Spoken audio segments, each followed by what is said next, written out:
All right, guys, we're going to do a live reaction to the current ISZ video starting right now. We'll have this over, if you're watching this after the live version, then it'll be posted up on YouTube and all that stuff. Again, this is the Inside Starting Citizen Finding the No Star Far 2022, where they're going to be talking about some stuff that I might be interested in. Might be interested in a little bit. We'll see, okay? Okay? So, again, it is beautiful December 1st, and we're going to check this out right now. Here we go.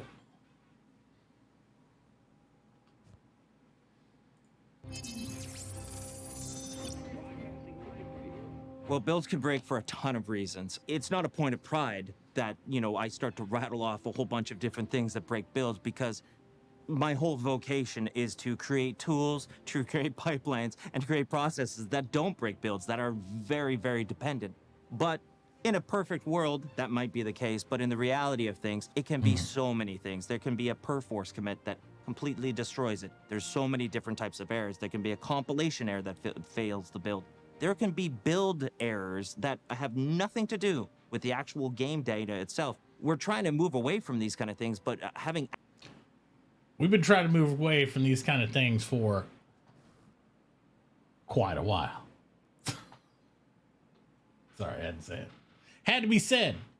assets, single points of failures on certain assets. So a good example is like in our facial data, we use a thing called a DNA wrap deformer, and it literally just came up this last week that there was a wrap deformer attachment checked in that didn't have an LOD. Any face that was attaching this would fatal the entire game. As soon as QA got into it, every 2 seconds they were having a fatal error, which means the entire build sort of shut down on them and they couldn't proceed with their testing. So this is one of the reasons that we put those asset validations and those things in place. There is a lot of reason that builds fail. And part of the tool's job is making sure that those don't happen.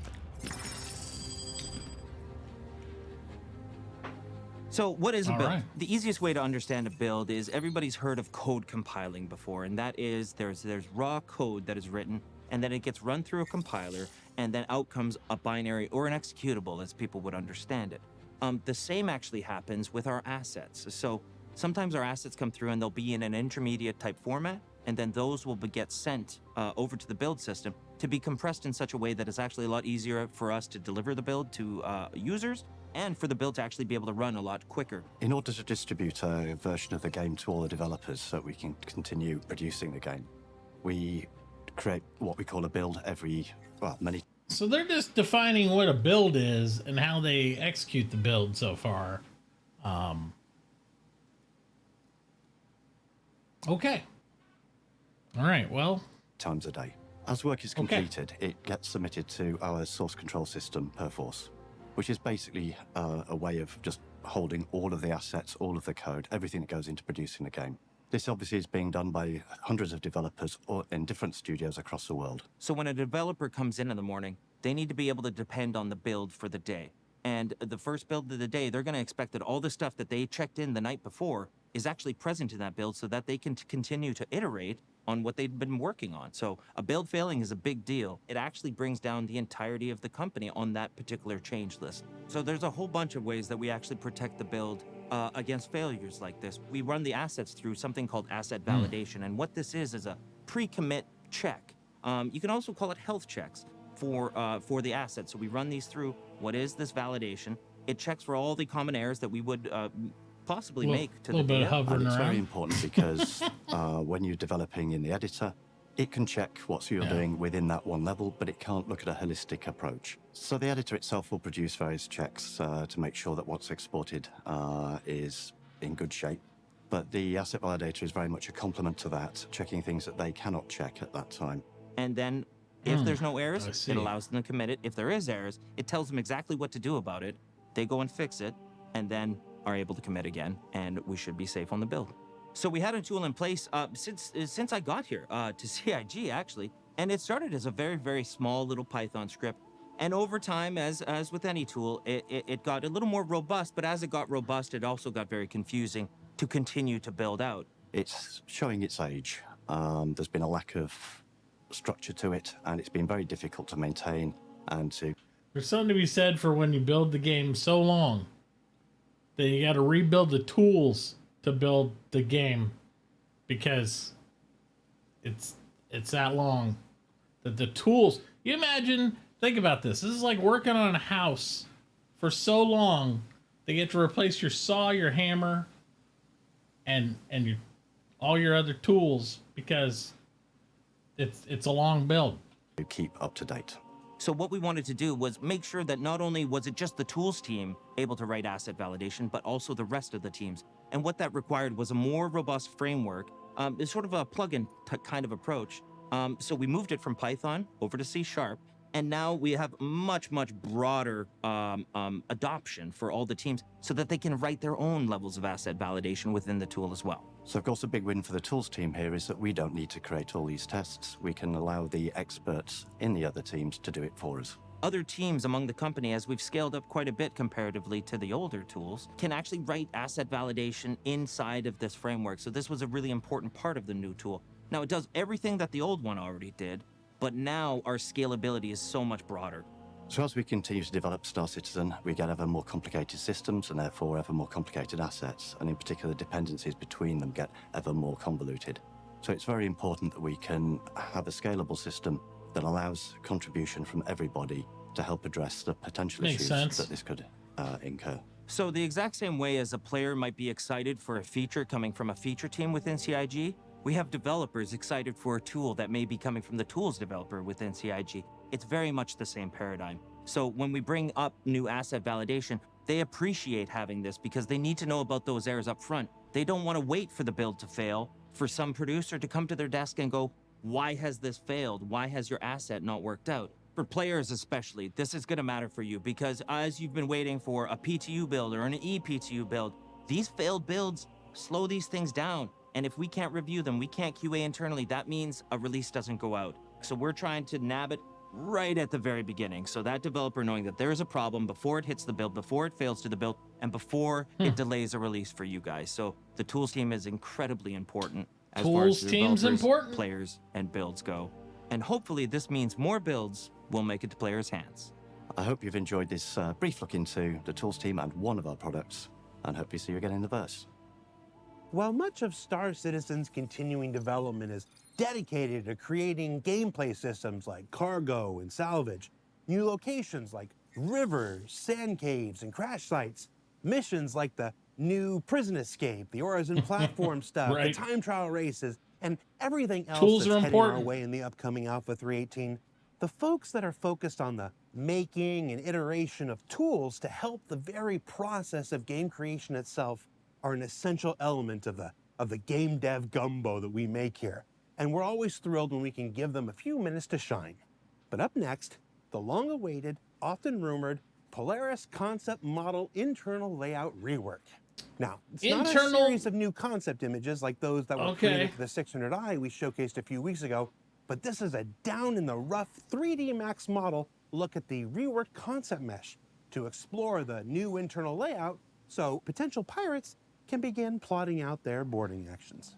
Enjoy. The Polaris is obviously a really old concept. It's been around for a very long time. It was one of the more early ships that we did the exterior concept art for. The Polaris came out in, I think, 2017. Lots of features have been added to the game since then that were not known about at that time or couldn't be planned for. And I'll reiterate for those that might be watching this later, that don't follow Star Citizen. When he says the Polaris came out, he means the concept of the Polaris came out that long ago. So it's kind of one of those things. Oh, thank you for the raid. We're doing our live reaction video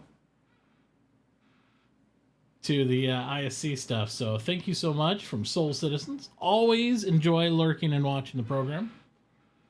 Always. If you guys that were already here haven't gone over and checked them out, please do so. That's always good to see Fast Cart and the crew doing what they do, giving their perspective on Star Citizen. So, absolutely.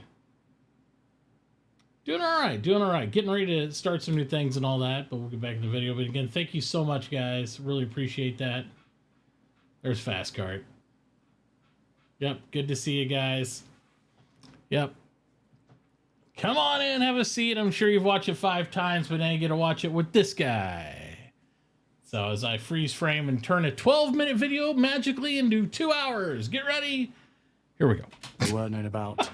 Like a lot of the older ships, the interior just didn't fit. We couldn't get the size, the scale, Yeah, or the metrics appreciate for it. how we would want it to appear to actually fit inside the frame that we had. We've really If I have any mods around, please put up a Soul Citizens like command link in there. If not, I'll do it here in a minute. now locked in how we want the interior layout, what the impact of the exterior means, but it's still the same. Wait, I saw stats. Oh, there we go. Okay. I feel like the crew's gotten bigger. I feel like something's gotten bigger. You ever know, like when you wake up the next day and you've had plenty of fluids and you feel like more swole than you did the day before? Yeah. Feels like it might have gotten bigger, but maybe not. Maybe I'm crazy. You never know with me. It could happen. Definitely so. Everything always gets bigger in Star Citizen. That's just kind of how she goes. I'm happy that I have one. Happy I got one. Let's see.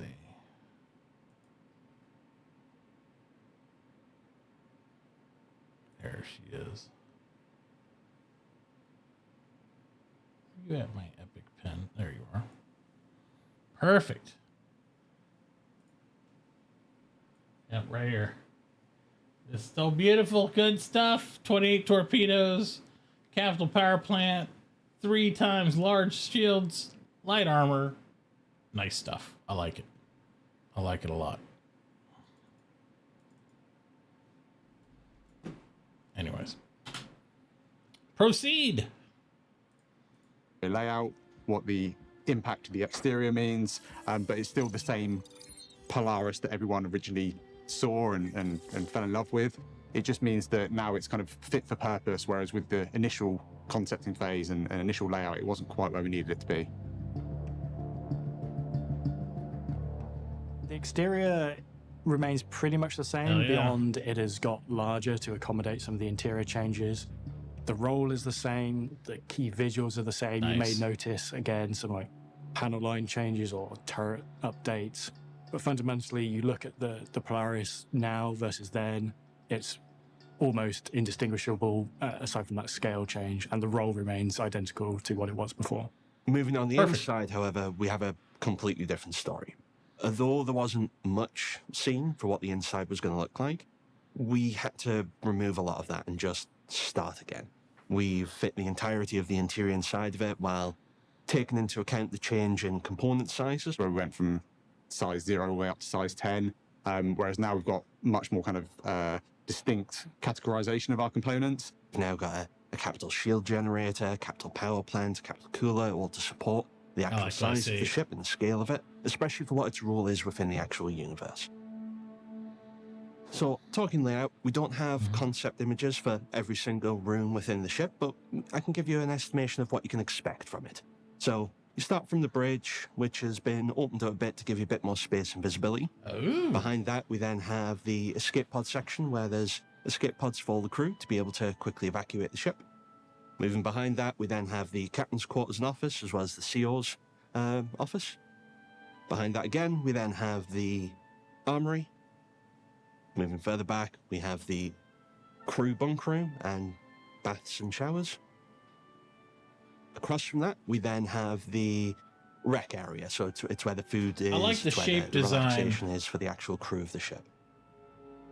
Moving back further, we then come towards the center of the ship, where the actual hangar of the Polaris is, and that's had a bit of a size increase, so it's very comfortable to fit things like a Sabre in it now. Very good. On the very left good. and right-hand side, on one side, you have the medical facilities. On the other, you have the holding cells for any prisoners or wrongdoers that you might get hold of. I like that actually as And a then break. moving back, you then have the entrance of where engineering is, which spans about 2 decks.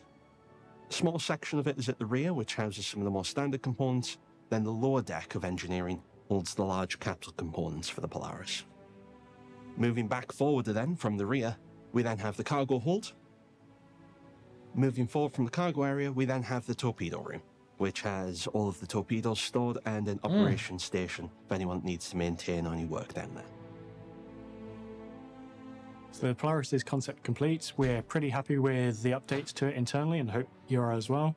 And now we are just at the point of scheduling when we can jump it into production. It's naturally a large ship, slightly larger than it was. So it's not going to be a quick endeavor, but we think it's going to be a pretty fruitful one by the end of it. The lessons that we've learned over the years from the evolution of making ships and their interiors have all come into play when we've done the Polaris. The blessings and prayers, can't wait for people to be able to see it. So, what did we learn this week? Pretty We excited learned about a the bit Polaris. about the build system, how it can break, how it affects development, and how the new asset validation tool and the work of the tools teams themselves aim to combat that day in and day out. That the Polaris concept model internal layout rework is the last necessary step before that much beloved vehicle can move into production proper sometime in the future. And that if you want more information about the process of ship creation and everything that's involved, including a detailed breakdown of the newly revamped vehicle pipeline and a candid discussion of the where, when, and why of all things making spaceships, be sure you check out this year's IAE Special Edition Star Citizen Live up on YouTube.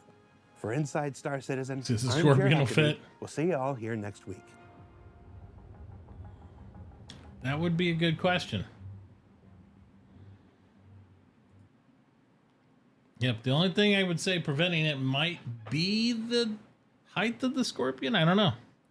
I don't know how much taller the Scorpion is than the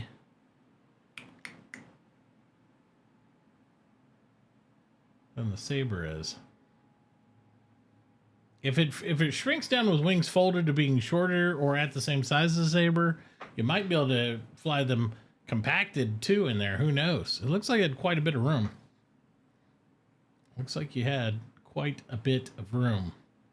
So, excellent. Well, that was the live reaction to the ISC. If you're watching this later on YouTube or whatever, appreciate you checking it out. Make sure to check out all the other videos on Star Citizen and come see me over at twitch.tv/Mitachi for the live streams where we'll be playing Star Citizen each week, along with other great games like Hell Let Loose and yada, yada, yada, and all those. So, fantastical.